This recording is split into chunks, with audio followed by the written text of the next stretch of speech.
In this video, I will teach you how to get mods in Minecraft Bedrock Edition on PC. It's a very quick and easy process, so make sure to follow along. All you need to do is to have access to a web browser in order to look for mods for Minecraft Bedrock. My favorite place to look for mods is over at the CurseForge website in the Minecraft Bedrock add-ons page, but you can use any other website that you like. For example, Minecraft PEDL is also another good website to find Bedrock mods.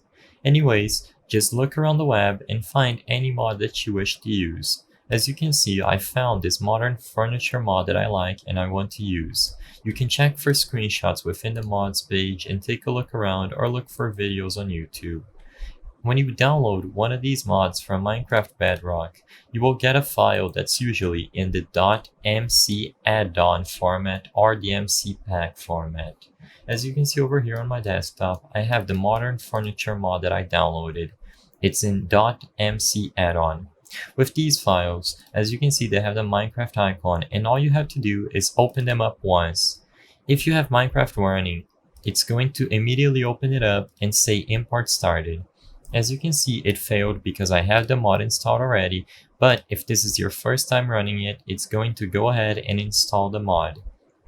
Now, you can go into the settings if you wish to check the mod. Under the global resources, go into my packs, and it should be listed over here. You can go ahead and activate it if you want from here, or you can go into the Play tab and activate it from there by going into the World Settings and scrolling down into your Resource and Behavior packs. It's also important that you turn on Holiday Creator features. It's going to give you this pop-up, and you need to go ahead and activate experiments if you wish to properly use any mods you downloaded.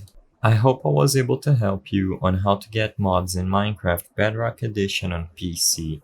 If this video helped you, please be sure to leave a like and subscribe for more quick and easy tips. Thank you for watching.